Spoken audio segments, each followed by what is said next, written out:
Discussion on the measure before us, Representative LoPresti. Thank you, Speaker. I was going to be reservations and I was just going to answer comments, but I feel compelled to speak and to change my vote to a no, given what I heard. I've only been here 2 years, Mr. Speaker, and God knows how long I will be here, but I have not seen more fear-mongering on a bill before this body in 2 years, except for this one. Sugarcane's over, yep. It's a water-intensive crop. It sure is. But in the Finance Committee that I sit on, A and B came before us and they admitted, we don't need the water in the next couple of years. We don't need it because sugar's gone.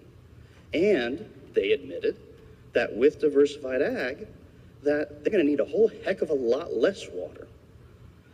And the numbers show that they have enough water already for these things. Today's the first time I heard anything about brackish water. Mr. Speaker, greed is not good. It's not good.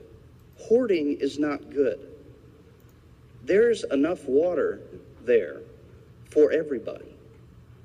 But what was said by the one company that this seems to be written for, if not by, is that we want all that water. We don't need it. And who does need it? The taro farmers need it. The streams need it. The limu in the ocean need it. The fish need it.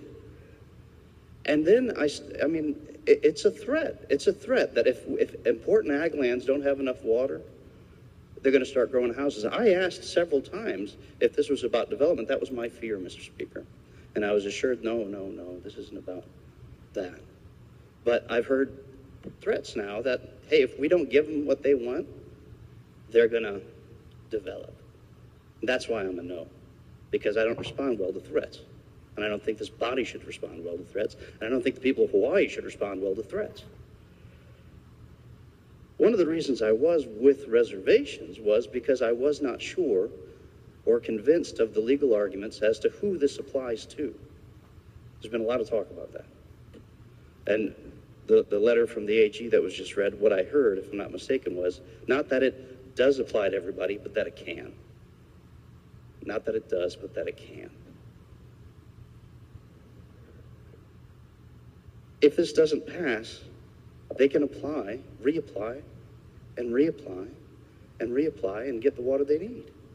But that means other people get the water too, and I don't know why there's such a resistance to allowing other people access to water. Thank you. Thank you very much, Representative. Further